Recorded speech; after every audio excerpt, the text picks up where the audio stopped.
Good evening, everybody. Welcome back to the Mythgard Academy. This is session number 22, Until We Have Faces. And tonight, we enter into the final chapter of the book. And we're going to begin by looking again at the... Oh, hang on. I'm getting some sound here.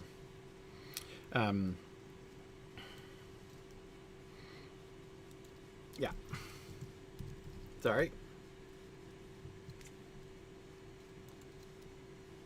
There we go.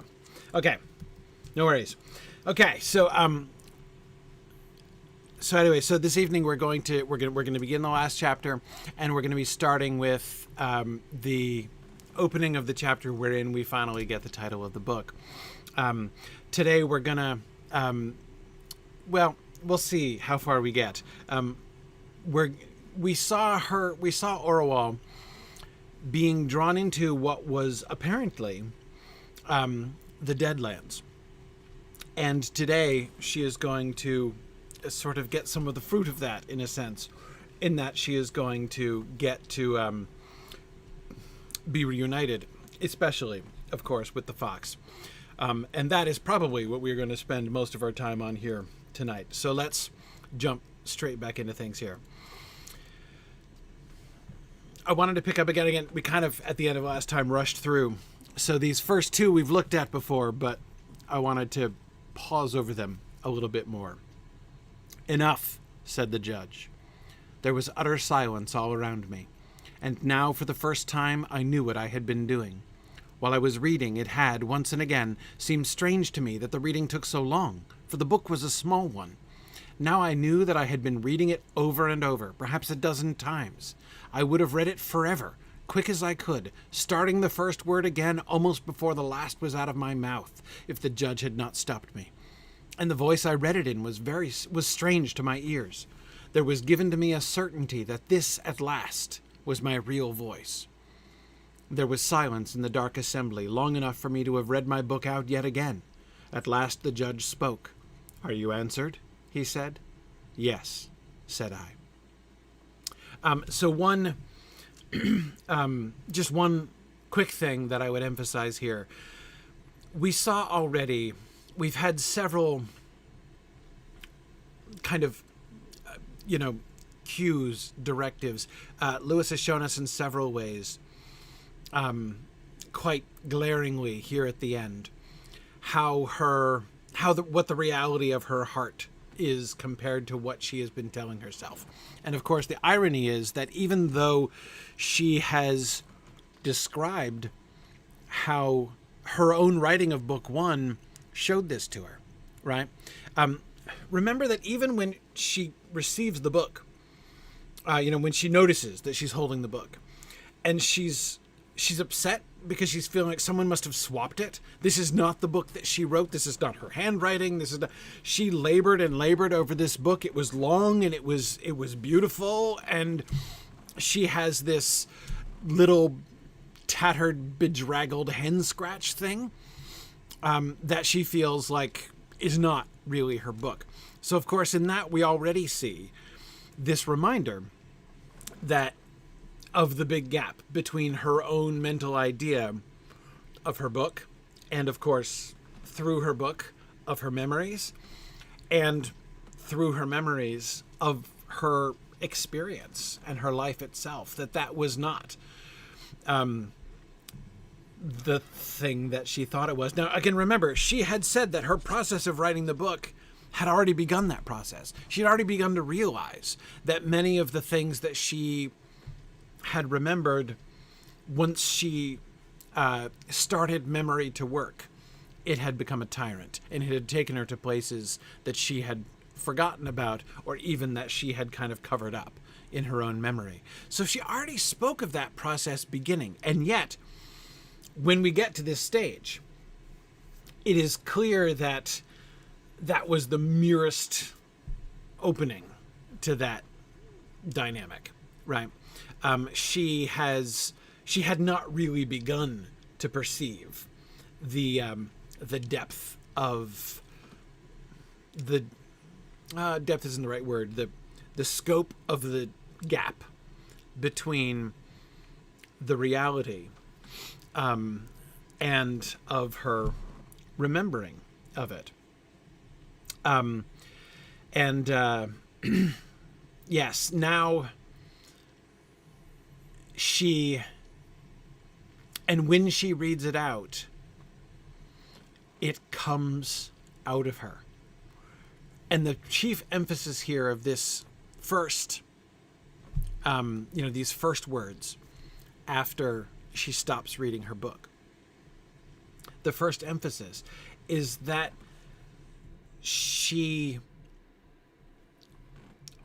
wouldn't stop reading it, right? Remember, she was resistant. This is not my book. I'm not going to read this. Actually, yeah. In fact, you've never stopped saying this, right? That's the sort of final reality that she has to confront. Not only that in some kind of like objective sense, like when you kind of step back and look at it, that the thing that you did was not really done for the reasons that you convinced yourself. Just as she did fruitfully come to understand that her love for Bardia was not what she had always convinced herself that it was. And the more she looked at it, the more she could see that, right? But again, it's not only that. It's not just that matter of gaining the perspective to step back and see that from a distance, right? What she has here discovered. Again, it would have been bad enough. Imagine if she had heard someone else read it out, right? If she had seen the book put on display, this horrible, snarling, ugly book, right? If that had been put on display and someone else had read it, right? That would by itself have been enough to sort of show her, again, from that distance, right? To give her that perspective, if she would be willing to see it, as it took her a little bit of time in that conversation with Ansett, right? To see the truth about her relationship with Bardia. But perhaps it might have been enough for her to see, okay, that is what my book was. That is what I really thought, what I really felt. But that isn't the experience that she's given. That kind of stepping back and looking at it and appreciating that kind of gap. Instead, she is given the opportunity to experience, to realize that this is her current reality. It's not just, this is the true version of the past, which I've been trying to change the past. We've talked about the whole changing the past thing for a long time, right? It's not just, I've tried to change the past, here's the reality of the past. There's that too, right? But it's not just that. It's also the present. And to see,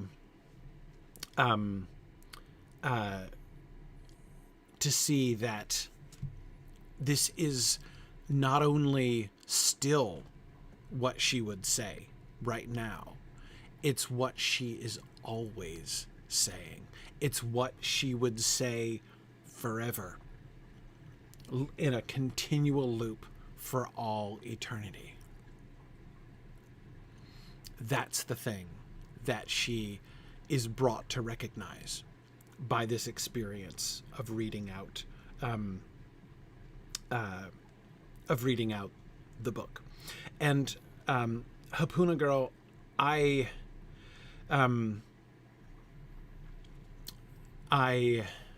agree with you. I do think that this moment is very like this moment, not the moment of the reading, the moment after the reading, the moment of the realization is the moment where she dies before she dies. She wasn't sure what that meant, right? It could mean several things. Die before you die. There's no time after, right? That this is the moment when she sets that aside. Are you answered?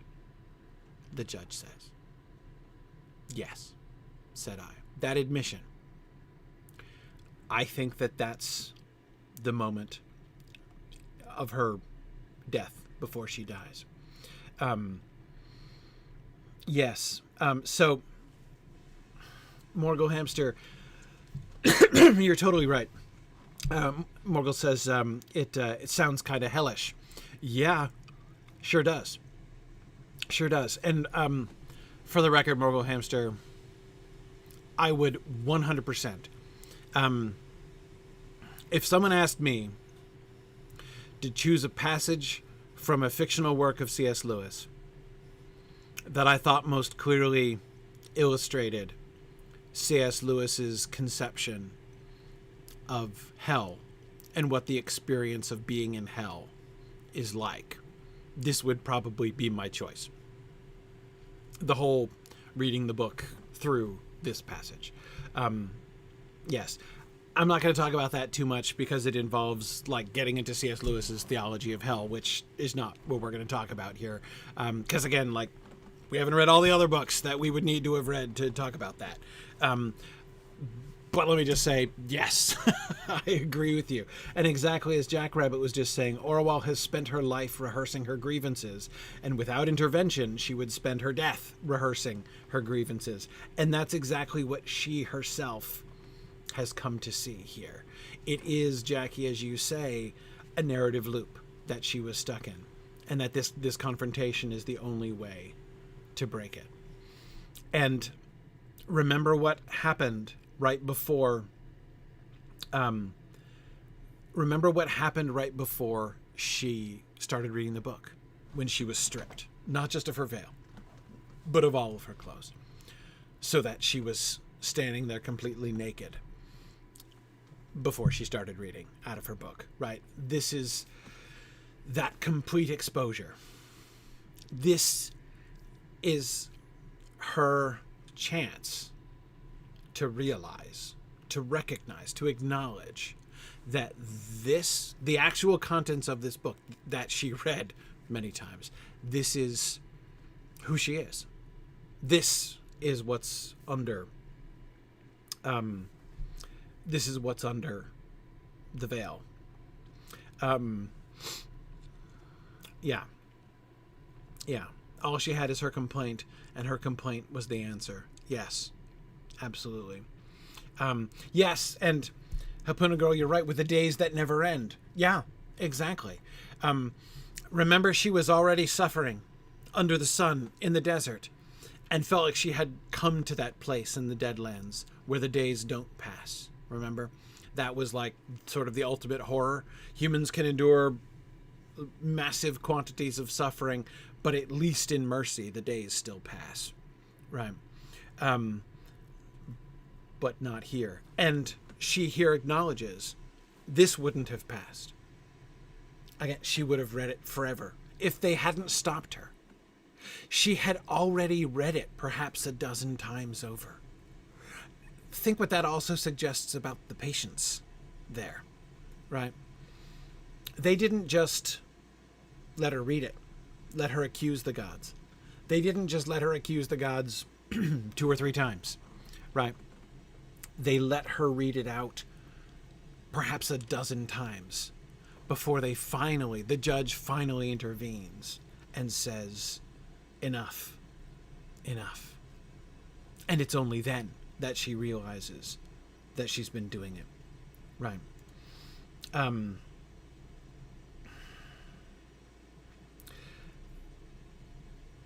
And Mighty Felix, as you were saying, this is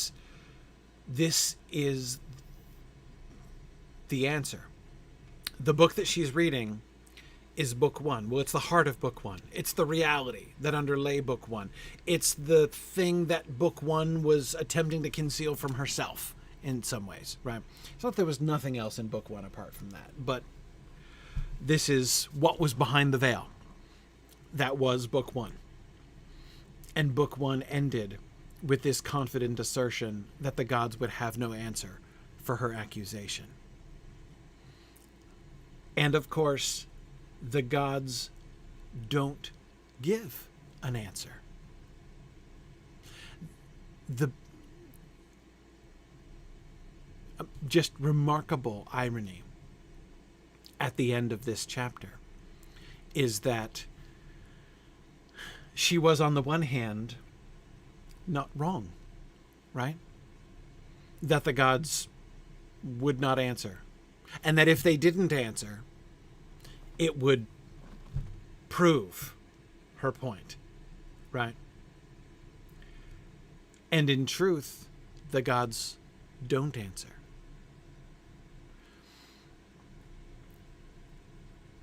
Because they don't need to answer. The accusation itself is the answered. Are you answered? And she acknowledges that she is answered. Yeah, Hopuna, I agree. I do think that it's part of their process in teaching her, for sure.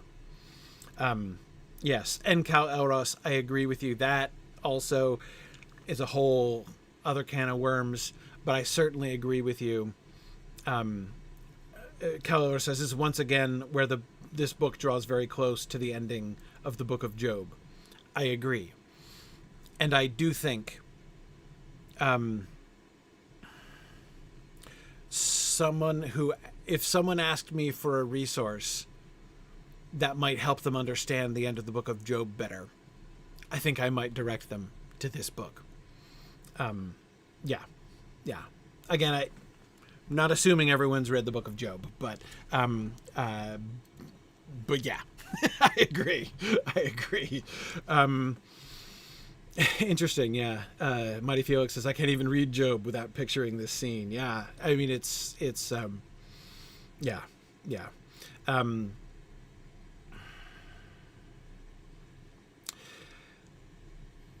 Emily says, I still feel like Orual is more sinned against than sinning. I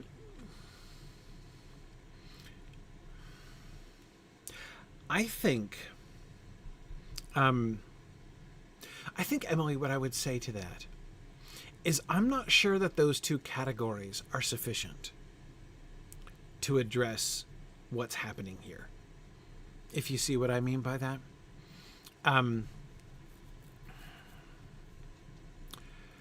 Again, it's one of the things, just as I have often said, that I think one of the things that makes Orual a very remarkable narrator from the beginning, throughout book one, is her honesty, right? Which again, she draws attention to later on. The ways in which she does not paint herself very flatteringly and says way more than she kind of needs to, especially if she's trying to make herself look good. And I think that one of the results of Lewis's use of Orual as narrator is that C.S. Lewis has created a book which is itself also very honest in exactly this way. He doesn't make any attempt to show us simply an awful person.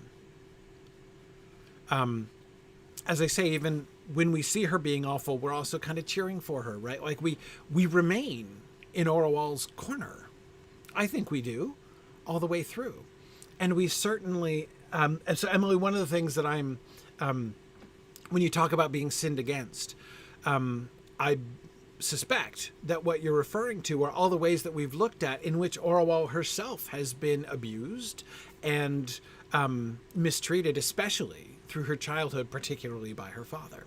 And the ways in which, like, as I recall, that you have said on previous weeks, Emily, with her background, with her history of loving and being loved, it's hard to expect her to do much better. Emily says, for someone with such a crappy upbringing, I think she did pretty well. Yeah, no, I hear that. And again, I don't think that's wrong. I don't think it's wrong at all.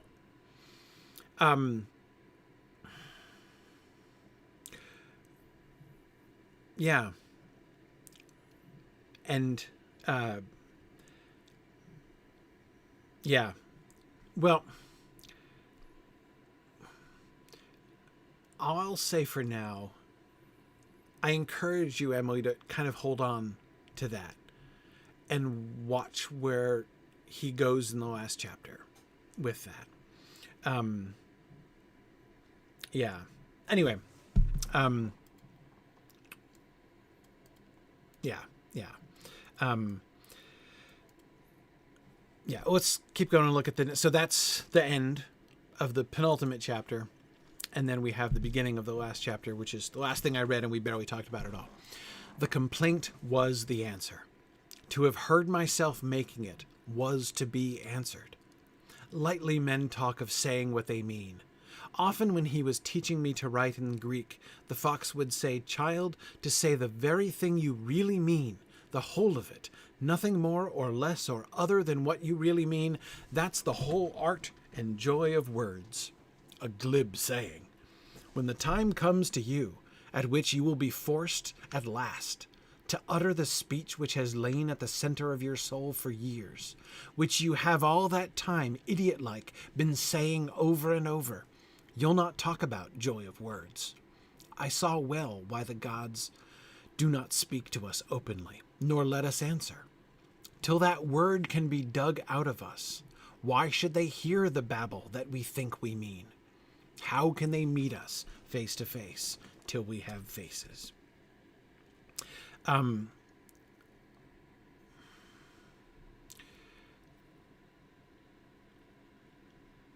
Emily, I'm still thinking about your comment here. The point isn't that everything is all her fault, right? Notice the kind of sequence that she introduces here at the end. It's not about condemnation, exactly, right? It's not about, and again, it's another reason why I don't think that like the dichotomy between sinned against and sinning is quite the right or the full way to think about this. Because it's not about she has sinned, she is horrible, and is condemned because she's horrible and receives the like consequences of her actions, right? That isn't what's happening here. Notice how she lays that out here. She says, in our hearts, there's something that will be at the center of your soul for years. And notice, it's not that you don't say it. It's that you've been saying it over and over, idiot-like, all that time. You haven't heard it, but you have, right? All of your actions, all of your words, you're not admitting, you're not hearing your own voice. You're not standing there naked on the podium, right? You're not seeing your real book in your hands. You are dressed up nicely. You are veiled. You've made your nice book, right? And you've convinced yourself that you're saying something else. But there's this thing. Here she's talking about her own experience, right? That there was a word. There was a saying. She's just been saying it again and again, right? That needed to be dug out of her in order for her to be able to see it, in order for her to be able to hear it. She didn't realize. She never let herself realize that this is what she was saying all along. But, Emily, this is the point that I would come back to here. What happens when that occurs? It's not about condemnation. It's not about, like, she has sinned and is therefore condemned or convicted. Once that word is dug out of you, once she has said it, there is the prospect of hearing you, of you being able to be heard.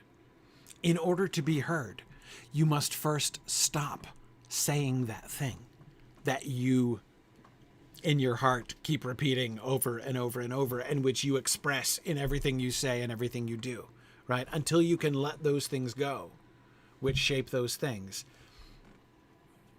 there will never be anything to listen to in what you have to say. You can't possibly speak to the gods or hear from them. How can they meet us face to face till we have faces? If you are veiled, if you are concealing your own face, if you won't lift the veil and look in the mirror, because you might see that you're ungit if you do, right? If you won't lift the veil, then you won't meet the gods face to face. It's impossible. And it's not their fault that it's impossible, right?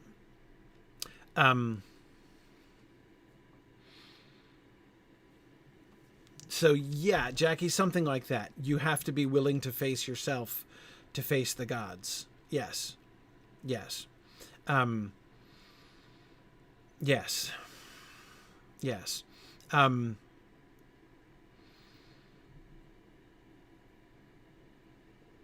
Yeah.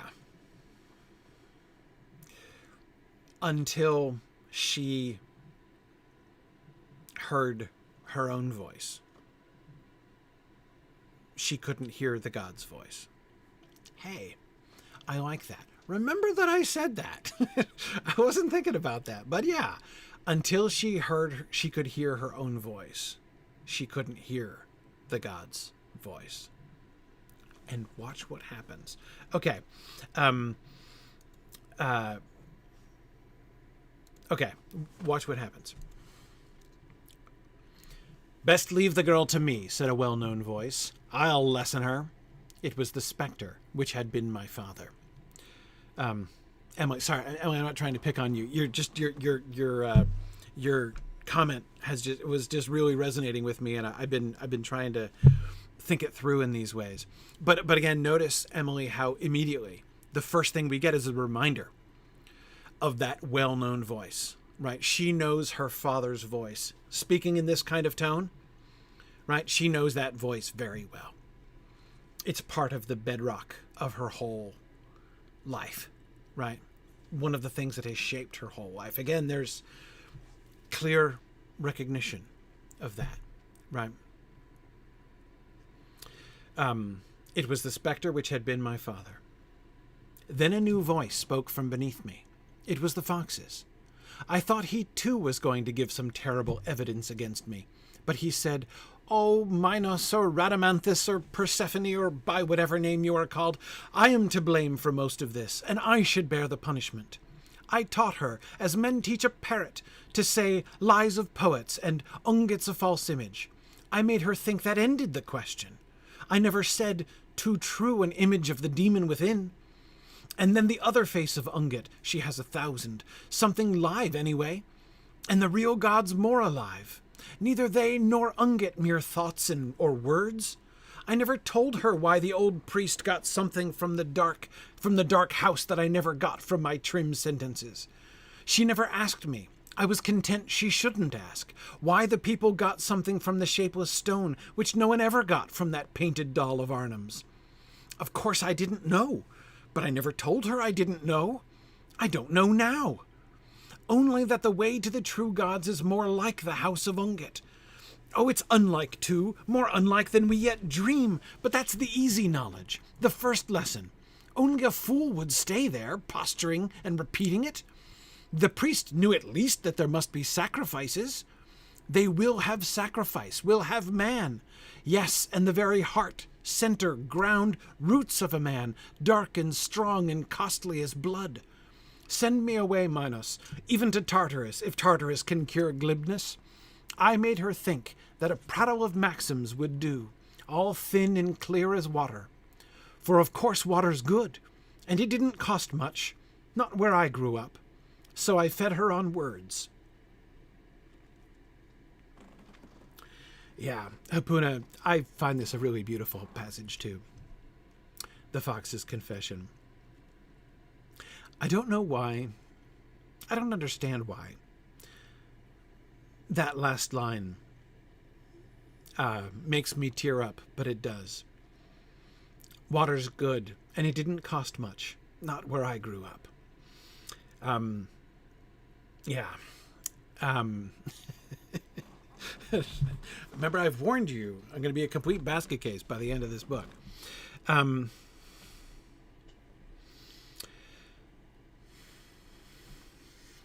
Okay.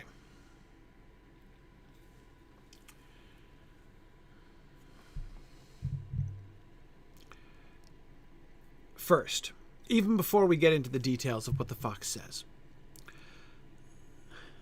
first let's acknowledge, because it's very unbalanced, right? We get a very short speech from her father and a very long speech from the fox. And so that can almost distract us from the fact that this kind of choice has been made about her fate, about her direction, right? In response to the trial, what comes next? What comes next is that now she needs to learn. Having seen the truth, having heard her own voice, having heard the dreadful words that really lay under all of the things that she had said and done before, that she had never admitted to herself, having finally had her veil entirely stripped away, now there are things she needs to learn. And there are two choices, right? And the two choices are her father or the fox. The two dominant forces of her childhood, right?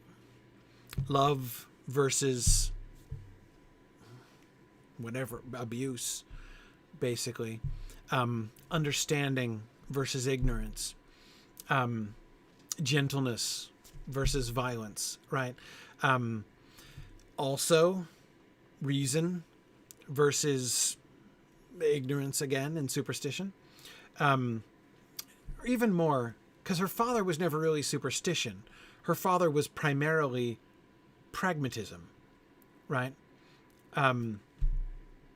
Remember, for instance, him asking for a refund from the priest of Unget when he did not receive a son, right? Passion, Doc, yeah, absolutely.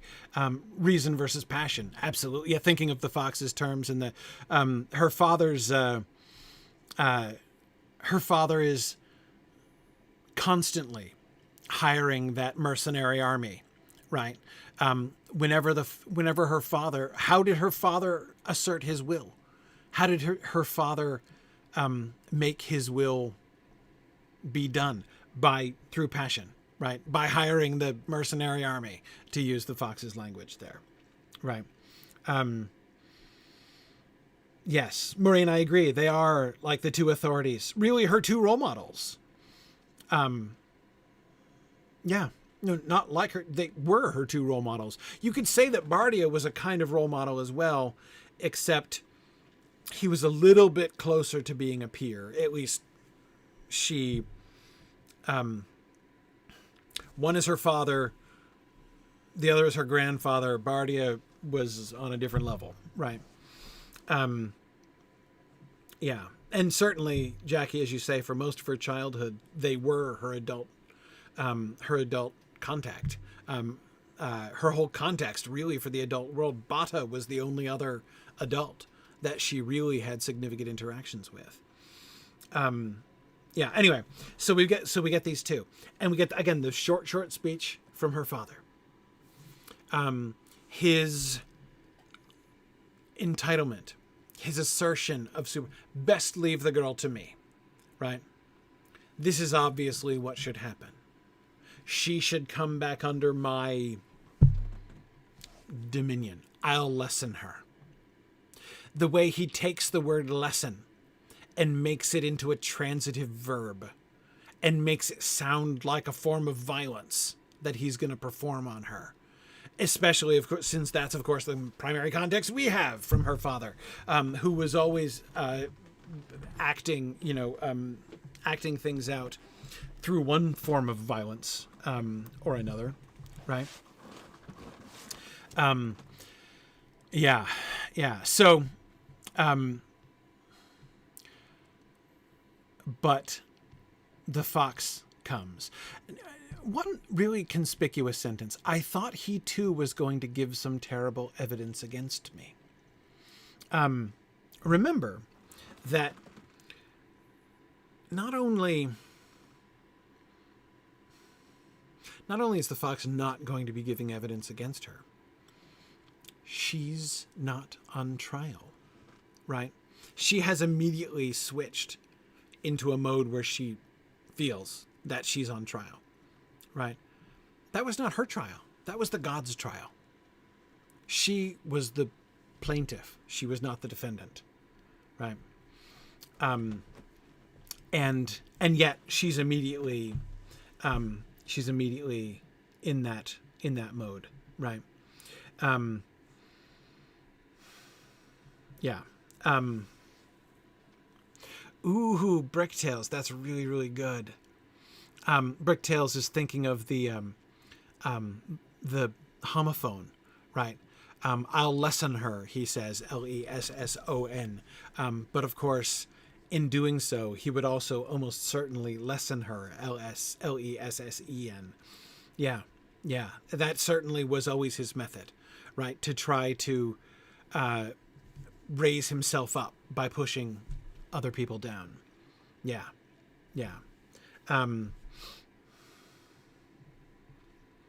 Yes. Yes.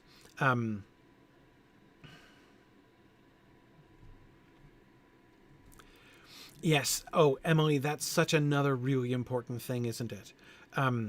This is another thing I've sort of struggled with in this book, is that in other stories involving these gods, they are cruel and capricious.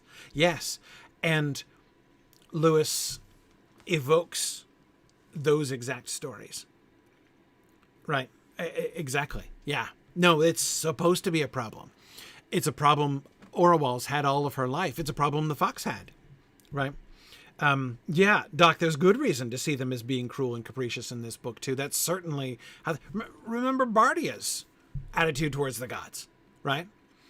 He'll avoid doing anything that's known or suspected to tick off the gods, and in exchange, he hopes they leave him alone. Because, that's the only safe way to be, right? Yeah, absolutely.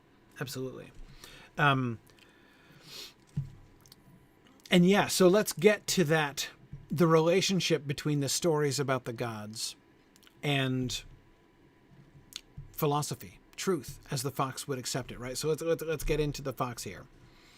The fox's opening move is to say that he is to blame, that he should bear the punishment.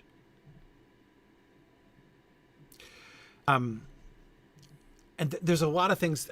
So I'm going to go through. There are several things that I think we need to make sure to notice and pay clear attention to. He says, I taught her as men teach a parrot to say lies of poets and ungets a false image. What does he mean by that? What's the parrot imagery about? At first, it sounds like he's insulting Orual, right? That she was nothing but a parrot in repeating his lesson, right? But I think that there's another really important... I don't think that that's the case, right? Remember, he is confessing his own failings here, right? How is teaching her to say lies of poets and ungets a false image, how is that like a person teaching a parrot? Judy, exactly. You teach a parrot to say something, but the parrot doesn't understand. There's a falseness, it's not the parrot's fault, right? It's not like just that there's an emptiness to the parrot saying the thing. Instead, there is a pointlessness, a foolishness to teaching it, right? Yeah, you teach the parrot to copy you because it amuses you, not for the parrot's benefit. Yes, the parrot is not being edified by any of the things that you're teaching it to say. I taught her as men teach a parrot to say lies of poets and Ungit's a false image. So remember these two things he's quoting. Ungit's a false image, lies of poets. Now notice what he says about those things. I made her think that ended the question. Notice what he does not say here. He does not say, but I was wrong.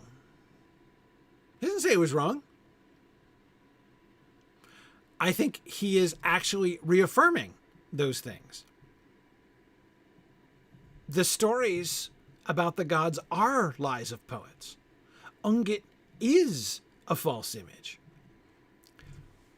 What he's repenting is making Orual think that that ended the question. Yes, the poet's stories are not true stories of the gods. Don't capture the true nature of the gods. No, Ungit, the Ungit rock, is not a true image of the nature of the gods. Both of those things are true, but they don't end the question. JJ, yes, those things, those glib sayings, as he says, prevented her from pursuing truth further. Exactly. I never said too true an image of the demon within. In other words, yes, Ungit's a false image, but instead of mocking the primitive barbarian practices as he did, right, and just dismissing the superstitions of the barbarians, if instead he'd said, well, let's think about that image of Ungit, right? He said he now realizes that Ungit is a true image. It's an image of the demon within. She is Ungit. She discovered that eventually. But even that discovery, too, was a kind of death. Right? And almost led to her literal suicide. He says, I should have helped her. In other words, notice what he's just said there. He's not said anything about the gods. Too true an image of the demon within. Right? By saying that, he is acknowledging there is something that we should have learned. She should have learned. I should have helped her to learn. Even from the image of Ungit in the house of Ungit.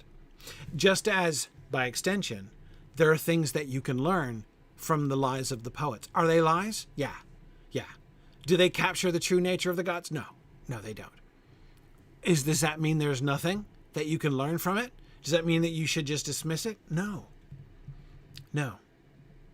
And then the other face of Ungit, she has 1,000. Something live anyway.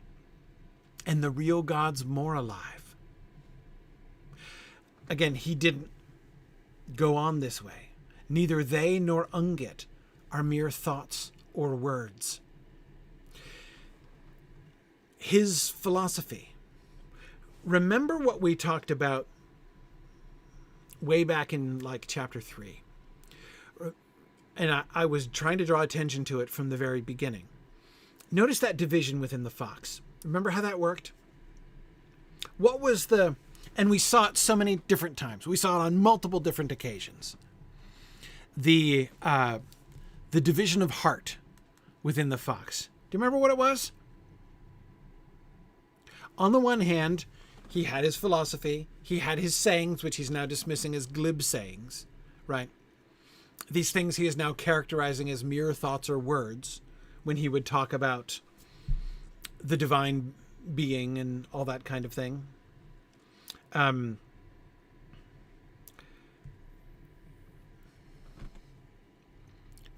Why did he always have to talk about the lies of the poets?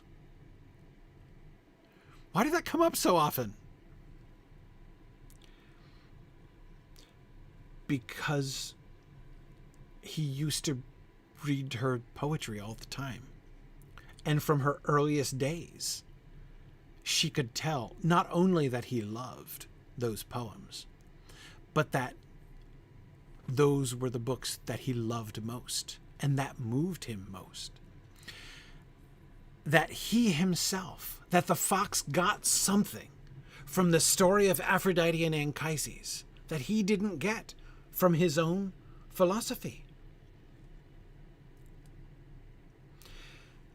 He even spoke of his own limitations, how he has not progressed far enough in philosophy. So he kind of acknowledged that his philosophy had been inadequate to shape his own heart and his own life, just as, of course, Orual found the same thing when she tried by her own philosophy to apply this sort of method and make her own soul beautiful, just in the last chapter, right? He had always found his philosophy inadequate, and there was something that he got from the stories, his own stories. And this comes through again and again. He's always making references to the myths, to the lies of the poets, these stories about the gods. Beautiful as Helen, beautiful as Aphrodite herself, right? At all of those times, right? It needed no Oedipus, right? He's constantly, that's his whole vocabulary. Why? Why is it his whole vocabulary? Because there's something there. There's something live there. There's substance there. Saying these are lies of poets doesn't end the question. It's not that it's untrue, but it doesn't end the question any more than saying Ungit's a false image ended the question. I never told her why the old priest got something from the dark house that I never got from my trim sentences. And that was that scene in chapter 5, when, I think it was chapter 5, with the confrontation of the fox and the old priest. And we were talking about like who wins the debate and that sort of thing. It's not even about who wins. What he emphasizes here, and what Orual herself saw very clearly on that day, was exactly what the fox says here. That the old priest got something from the dark house of Ungit that the fox never got from his trim sentences. When it comes down to conviction, when their two worldviews came into to clash against each other, right, and to compete, what was clear is not necessarily that the priest was right and the fox was wrong, but what was crystal clear is that the priest's worldview worked for him, that he believed in it, that it did something for him that the fox's philosophy did not do for him. And he had things, the poetry especially, the stories, but he would run from those things, right? Sharon, exactly right. We see a reflection of this, a much gentler and more attractive version of this, with the old peasant woman who received so much comfort from the Ungit statue, but got nothing out of that painted doll of Arnhem's, right? She never asked me. I was content she shouldn't ask why the people got something from the shapeless stone, which no one ever got from that painted doll of Arnhem's.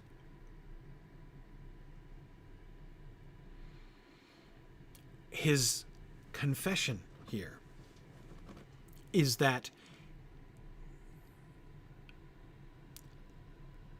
he never taught her these things.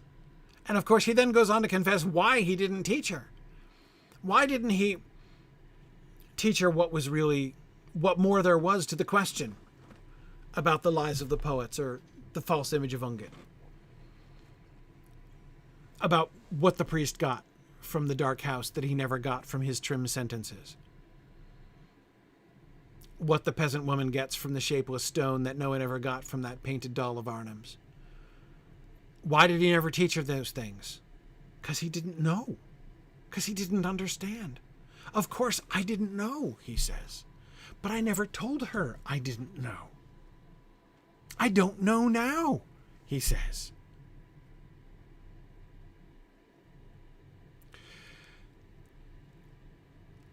What he's confessing, again, it's not that what he taught her was wrong. I have not yet, to this point in the paragraph, seen him actually recant anything he said. He's not taking it back.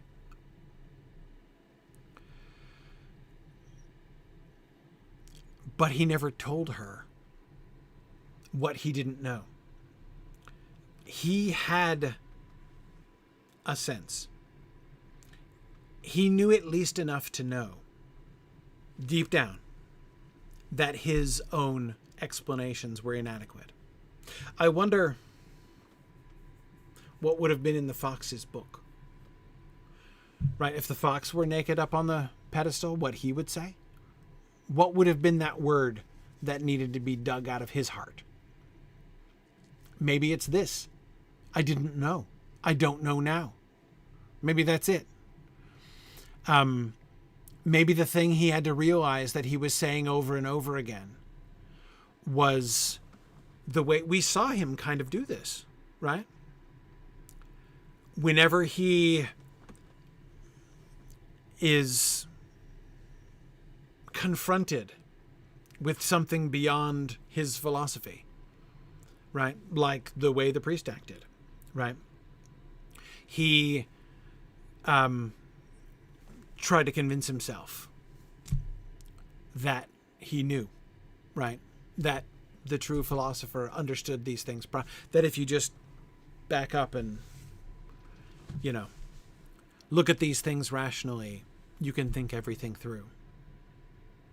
I think that maybe the thing that would be in the fox's book, the thing that he was saying his whole life without hearing that he was saying it, is, I don't understand these things, and I am afraid of that. That makes me afraid.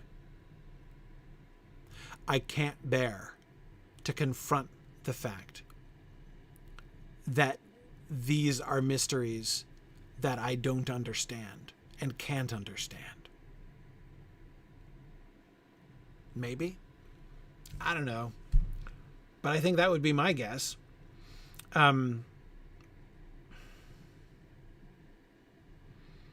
Yeah. Exactly. JJ reminds me firmly in the voice of Aslan, I'm telling you her story, not his. No one has told any story about Orual's. Yes. True enough, JJ. True enough. But inasmuch as the fox is revealing about himself here, I think yeah,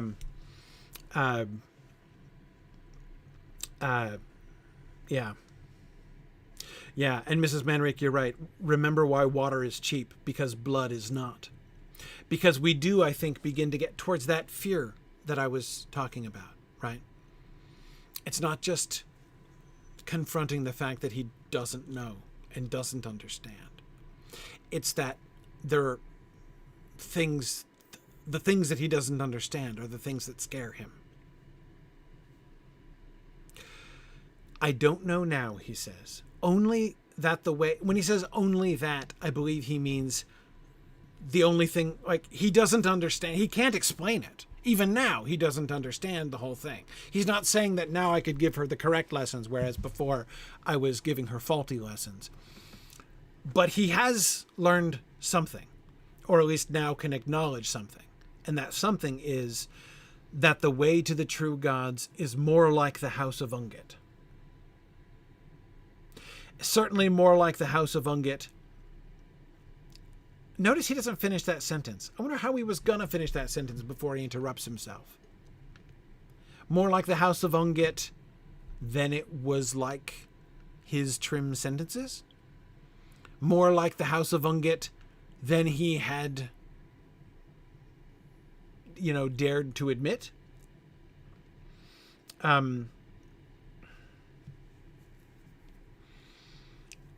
Yeah.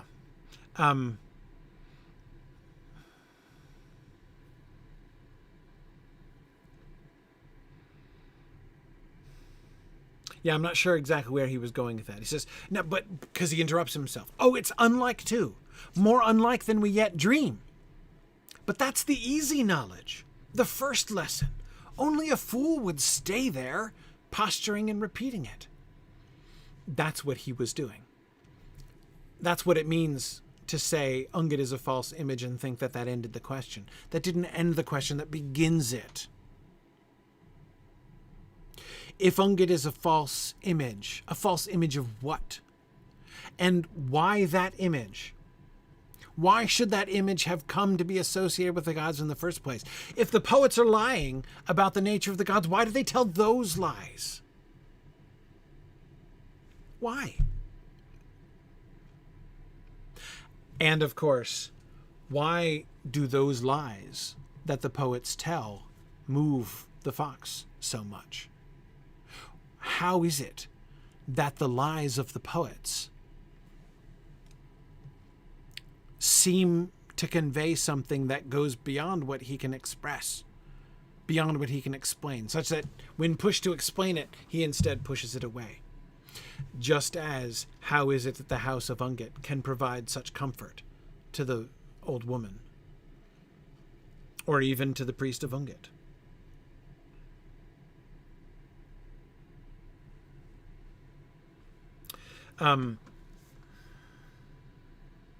Only a fool would stay there.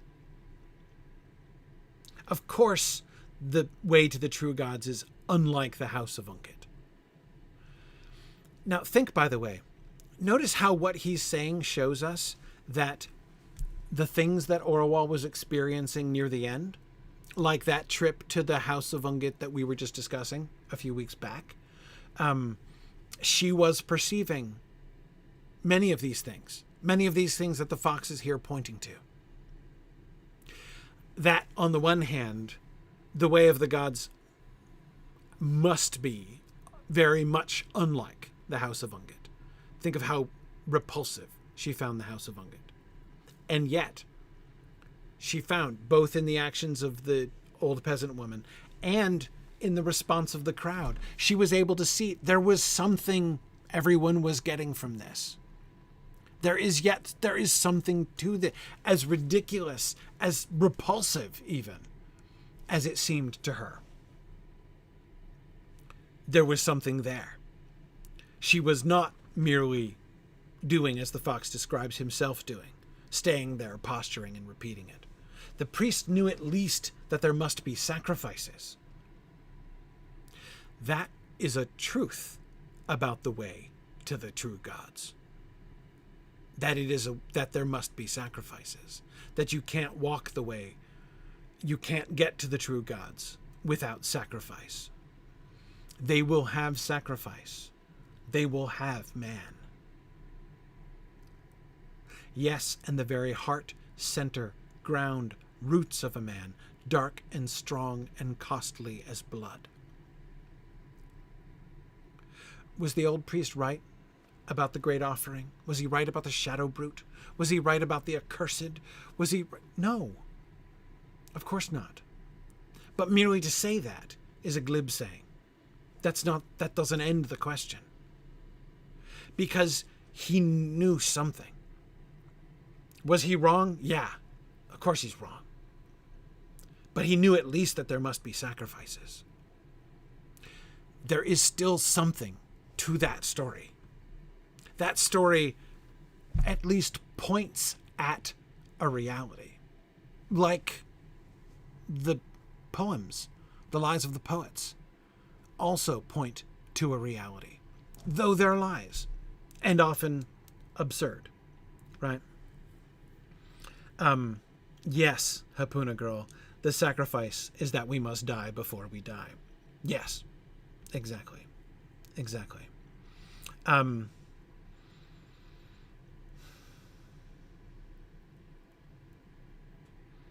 Yeah, Eric says Orual needed to be changed before she could understand the gods. She did need to die before she died. So perhaps the gods require sacrifice not because they need them, but because we do. Perhaps the devouring and the loving are one. to say that in a different way, Eric. Right? Yeah. Maybe.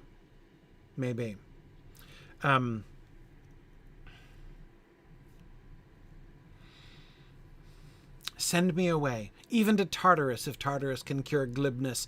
I made her think that a prattle of maxims would do, all thin and clear as water.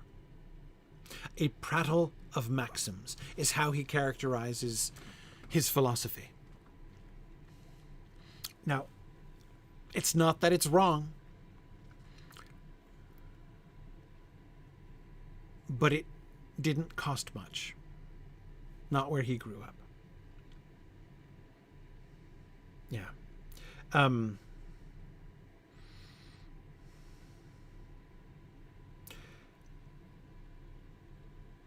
Yeah. Yeah. Ambrosia says, it seems that the gods require blood not arbitrarily, but because it is the life of a human, and they desire to be close to humanity. Yeah. It's about, but again, I think it's about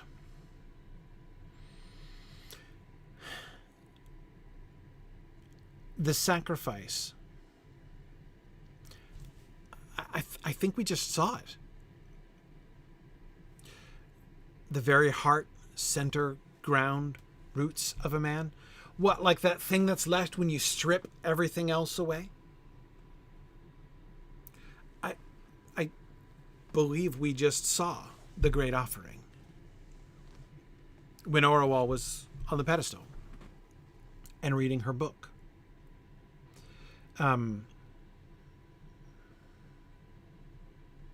Yeah. Sharon, you're right. And when that happens, you get lessened, don't you? Yeah.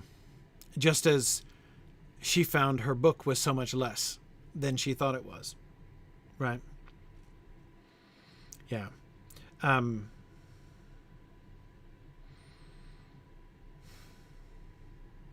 Last comment, I saw some people talking about what he calls her. The judge, that is. O Minos or Rhadamanthus or Persephone or by whatever name you are called. And then he addresses the judge as Minos at the end. Minos, Rhadamanthus are both traditionally within Greek myths gods of judgment in the underworld. They have judging, they're given judgment roles. You can still see this even in Dante, actually. Minos is still judging, allocating. He's the one dividing people up and putting them in the right tier of hell. But anyway, so notice again, he's still speaking using the lies of the poets. Is Minos real? Is Rhadamanthus real? Is Persephone real? No, they're not real. Lies of poets. And yet, by using these names and acknowledging that he doesn't know what name the judge is really called by, he is showing there's something there, that there is a reality. He's looking at the reality that lay behind those stories, right? It's Leif is completely his vocabulary, right? Absolutely. But again, notice how it's related to everything that he says here, right? Why is it that he adds Persephone to the list? I think this is very important. There is a kind of which of these things is not like the other. Minos and Rhadamanthus, all three, Minos, Rhadamanthus, and Persephone, are associated with the underworld, even with authority in the underworld. But Minos and Rhadamanthus are judges, like afterlife judges. They judge the souls of people in the afterlife. Persephone is the queen of the underworld. And Eric, yes, she's the one who comes back out from the underworld. Well, almost comes out from the underworld. Well, and she's on, because she's, on like parole. But anyway, queen of the underworld, Right. I know, she just got out. She just got out yesterday, right? Yeah, exactly. Anyway, but why bring Persephone? I think there's a good reason why the fox is thinking about Persephone. Who's the judge?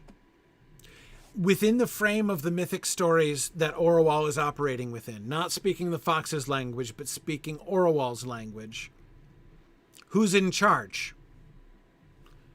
Ungit's in charge, right? Remember in her third task, which she's still kind of in the middle of? Remember, I didn't finish. She was supposed to go and find the waters of death and fill her bowl, empty bowl, with the waters of death and bear them back to Ungit so that Ungit will set her free. Right? Okay, so Ungit's in charge. So that the judge figure would be associated with Ungit makes sense. Not associated with Ungit by the fox. Right? It's a judge person, so he first associates the judge person with Minos and Rhadamanthus. But then he throws in Persephone, because this is a female authority figure, queen of the underworld, not just judge, right? So again, Persephone, or whatever, or by whatever name you are called. So I think that Persephone is his sort of acknowledgement. Again, Ungit is Aphrodite, not Persephone. He identified that a long time ago, but you see, I think that he's acknowledging it is bringing it, as you say, Jackie, bringing it back to Ungit.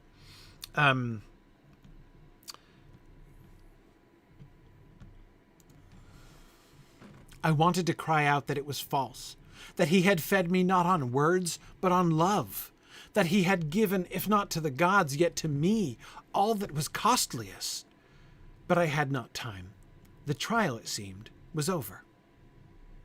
Notice she's wanting to testify in the trial of the fox. First, she fears that she's on trial.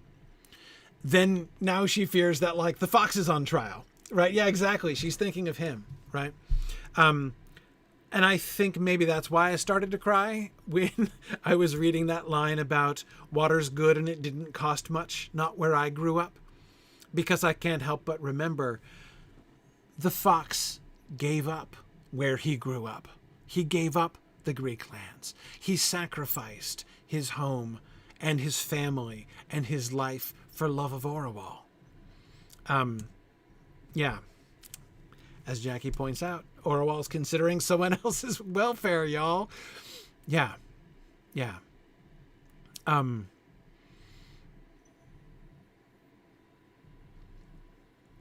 this is, of course, not a rebuttal of what the fox has said. She hasn't said anything that disproves the things that he said about his own teachings and his own perspectives.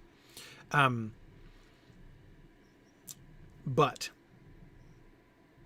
what she focuses on, what she sees, what she feels to be most important was that far from a fool who had fed his pupil on vanity and empty words, he had fed her on love. And that he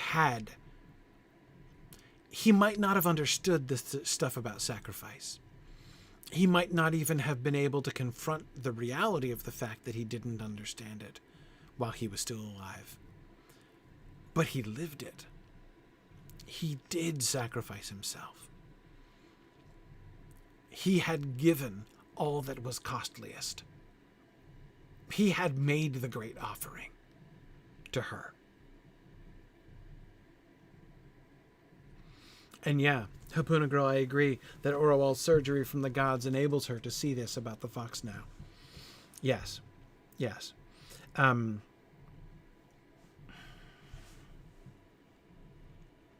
Peace, said the judge. The woman is a plaintiff, not a prisoner. It is the gods who have been accused. They have answered her. If they, in turn, accuse her, a greater judge and a more excellent court must try the case. let her go. Which way should I turn? Set up on that pillar of rock. I looked on every side. Then, to end it, I flung myself down into the black sea of spectres. But before I reached the floor of the cavern, one rushed forward and caught me in strong arms. It was the fox. "Grandfather," I cried, "but you're real and warm. Homer said one could not embrace the dead. They were only shadows." "My child, my beloved," said the fox, kissing my eyes and head in the old way, "one thing that I told you was true. The poets are often wrong. But for all the rest, you'll forgive me?" Oh, man. If there's one thing that makes me cry in films and in literature, it's reunions of people running towards each other and embracing after long separation. Oh, man. It gets me every time.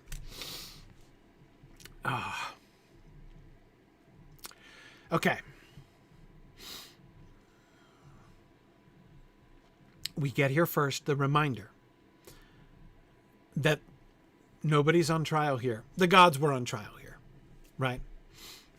The gods have been accused, and they have answered her by not answering her, right?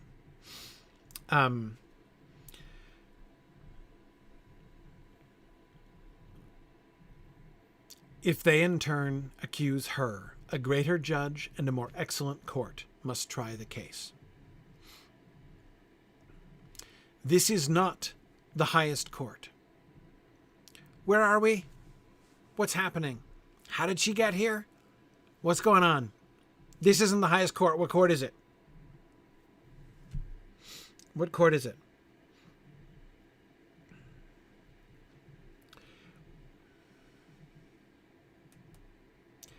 How did she get here? Do you remember? How'd she get here?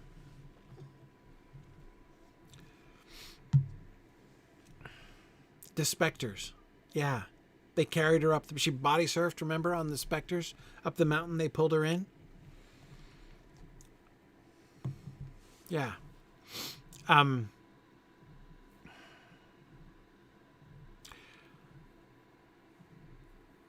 In what court do the gods go on trial?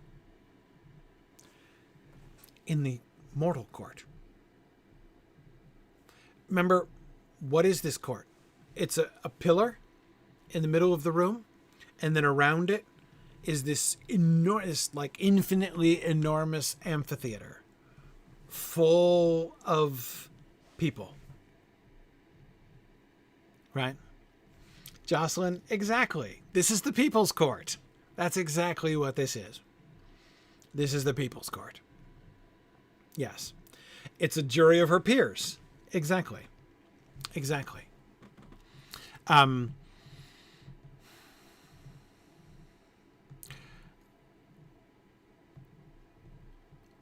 There is, on the one hand, from one way of looking at it, a kind of divine humility here. The gods submitting themselves to be tried, to be accused in the court of the people, in the mortal, within the sort of the context of the mortal realm.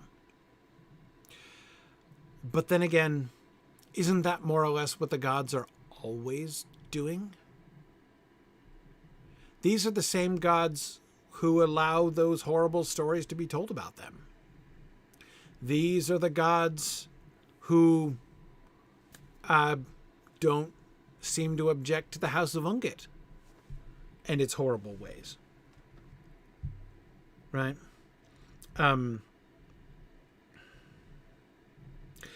Ambrosius, that's exactly it.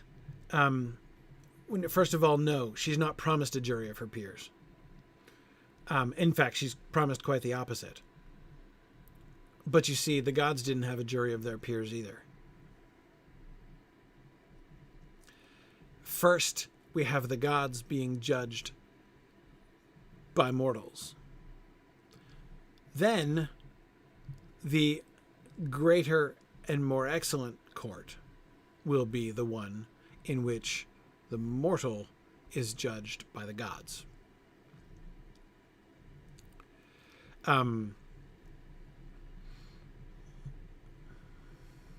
Yeah.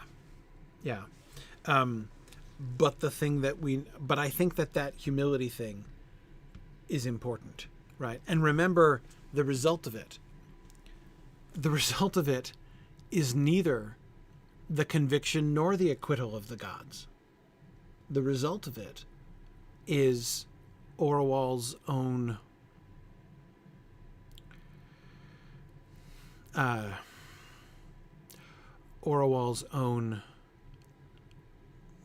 self-knowledge, right? Her recognition of herself, the bearing of her own face, her looking herself in the mirror, looking at her face in the mirror for the first time, right? And yes, Liz, in the end, Orual, is the one who finds the gods not guilty, right? She's the one who judges that her accusation has been answered. Yeah. Ooh, Mrs. Mandrake, I'm so glad you remembered that Orual has the blood of the gods in her. Yeah.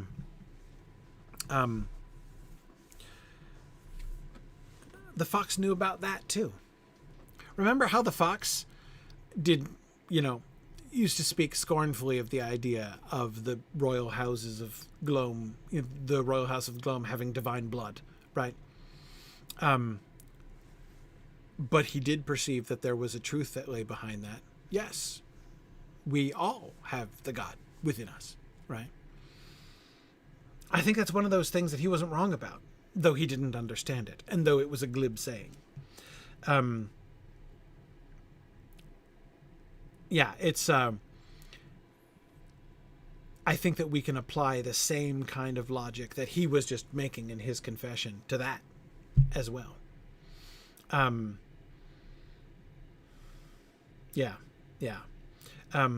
So is it real, Eric? No, of course not. No more than the Great Offering is real, or, the Ungit stone is real, right? But also no less than those things are real, or the other lies of the poets. And Mrs. Manrique, you are also correct to remember Orual is a professional judge. Sitting in judgment is what she does, right? Yeah. And yes, oh, sorry, I missed it. Someone was describing how she here throws herself off the pillar, very much like she was trying to fling herself into the river. There is a definite suicidal element. Which way should I turn set up on that pillar of rock? There is no escape.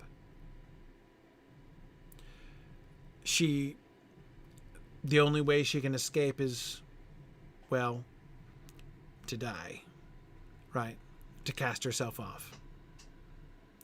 To end it, I flung myself down into the black sea of specters, as if to take her place among the mortal dead here in the Deadlands, right? But before she reached the floor of the cavern, the fox rushes forward and catches her in strong arms.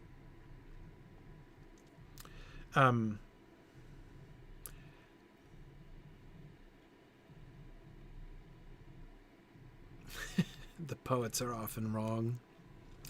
It's the one thing he told her that was true, he says. One thing I told you was true. The poets are often wrong. The fact that she immediately thinks of Homer when he catches her, right? Homer, which obviously he taught her. And think of the way in which that particular saying of the poets, it's truly, by the way, Homer's depiction of the the underworld is one of the bleakest and most horrible that I know of in mythology.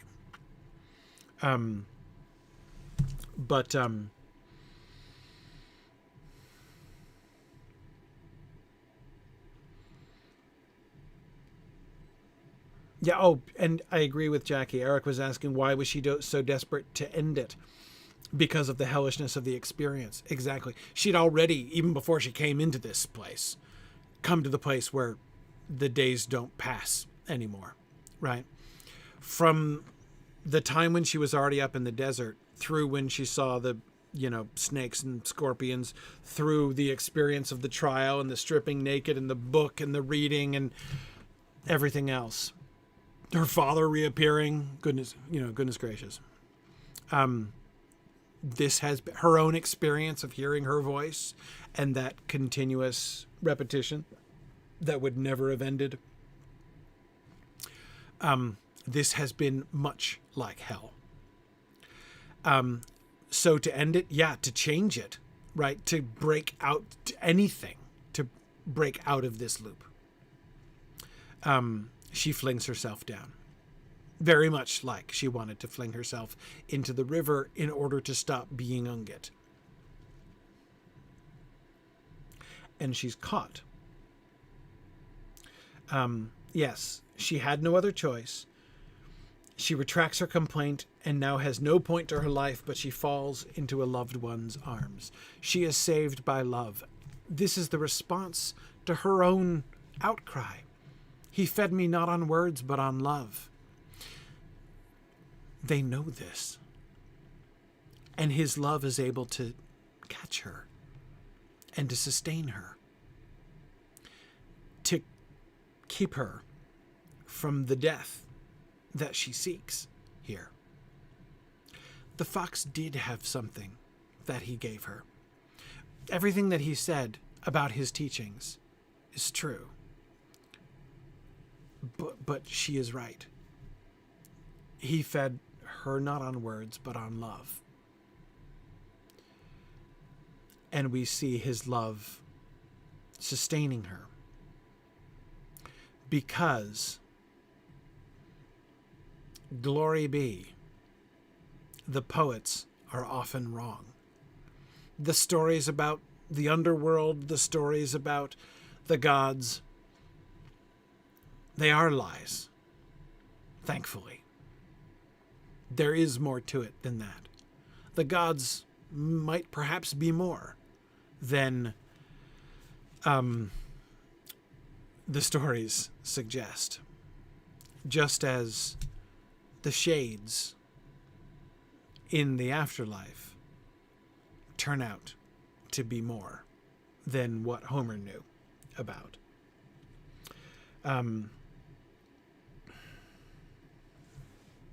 But for all the rest, you'll forgive me? I to forgive you, grandfather? No, I must speak. I knew at the time that all those good reasons you gave for staying in Glome after you were a freeman were only disguises for your love. I know you stayed only in pity and love for me. I knew you were breaking your heart for the Greek lands. I ought to have sent you away. I lapped up all you gave me like a thirsty animal. Oh, grandfather, Ansit's right. I've battened on the lives of men. It's true. Isn't it true? Why, child, it is. I could almost be glad. It gives me something to forgive. But I'm not your judge. We must go to your true judges now. I am to bring you there. My judges? Why, yes, child. The gods have been accused by you.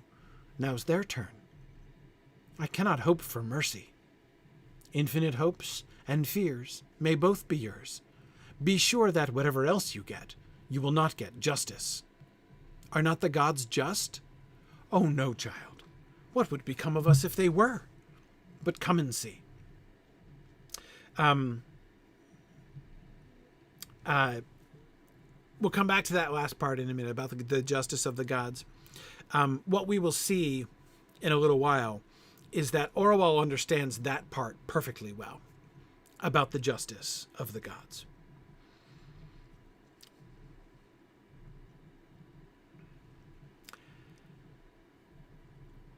He asks for her forgiveness for the limitations of his teachings, as he was just confessing. And she instead takes the opportunity to ask for his forgiveness. Notice how, with the reference to Ansit makes it perfectly clear. Remember, Bardia wasn't there. She didn't encounter Bardia. She didn't see Bardia, right? But what she's learned from the Bardia, well, from the Ansit experience, really, but about her love for Bardia, what she's learned there leads her to ask forgiveness in this way. Sorry, did you lose my audio for a minute? Yeah, sorry, I don't know what happened there. Yeah. Internet blip, perhaps. Okay. Sorry. Where did you lose me?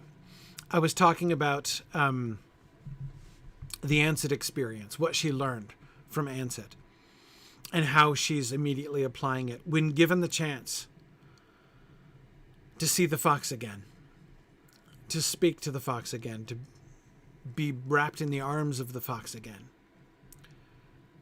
She immediately, she's, no, I must speak. She acknowledges the truth that she never acknowledged, the thing that she never dared to say to him. Why? Because she was busy saying that other thing the whole time. Right? She was busy reciting that, all those very, very selfish things. Right?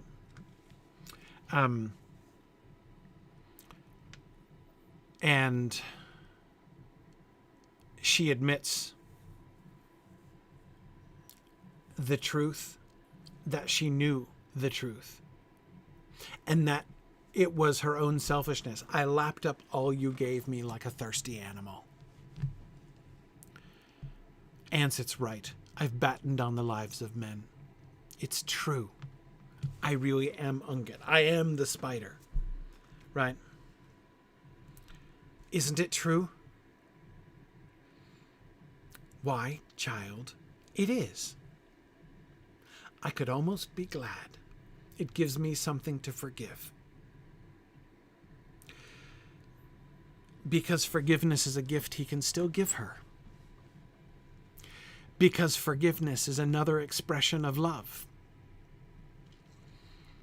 He could almost be glad that she had done some wrong to him so that he can forgive her.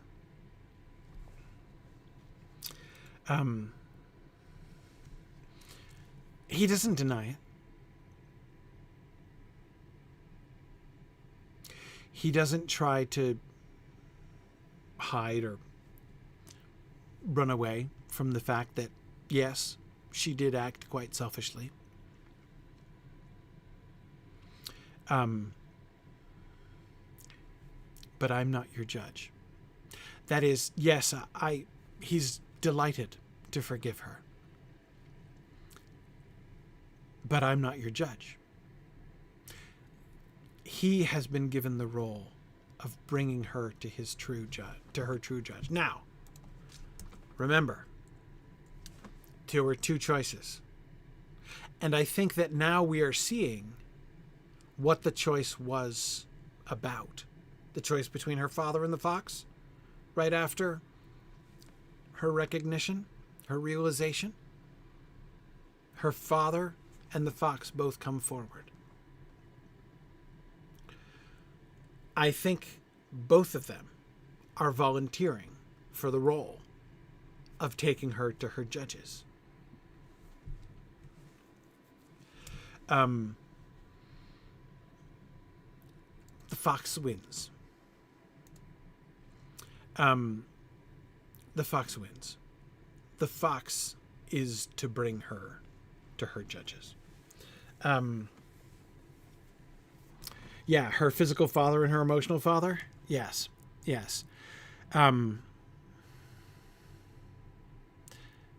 So I think there's a spoiler contained here, right? Her father, as Bricktails had pointed out, was going to lesson her, right? The fox is not going to lesson her. I think that perhaps her true judges are kind of tipping their hands here a little bit. Don't you think? I think so. She is not here to be lessened.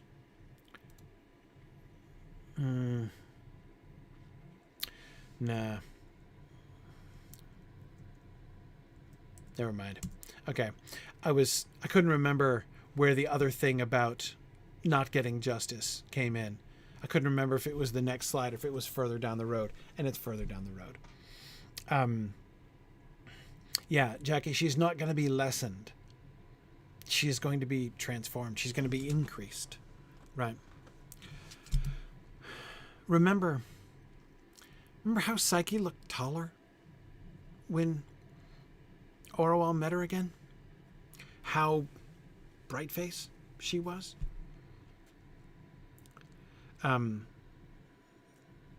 Yeah.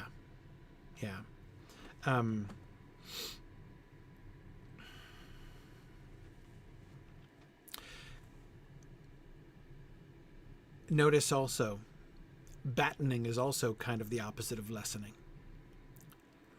She tried to gorge herself on the lives of men. She characterized herself as swollen fat with the lives of men.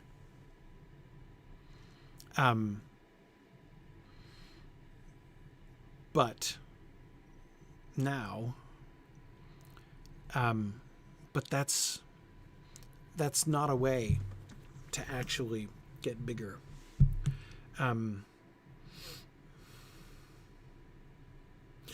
Batten sounds like Bata.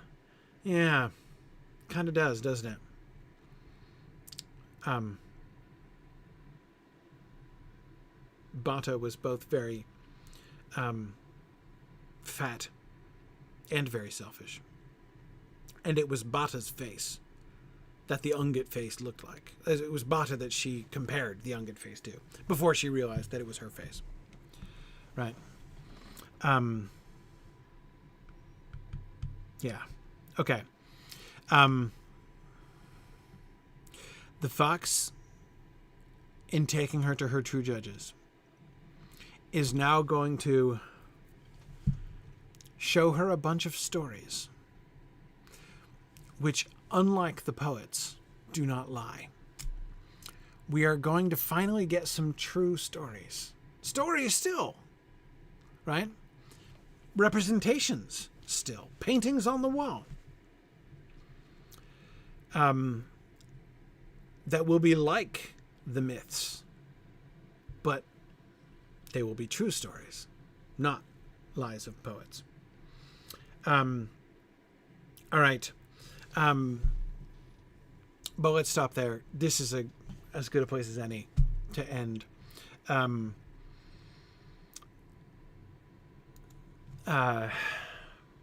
Yeah. Next time we will look at the paintings and her interaction with the paintings. We're getting there. We're in the middle of the final chapter for next time. Thanks, everybody. Yeah. Few more weeks. We're getting there. I should be, as far as I know, I should be around next week. So I look forward to continuing our way through this final chapter next time. All right. Join us next week when I probably won't be able to read the passages without crying either. Thanks, everybody. See you guys next week.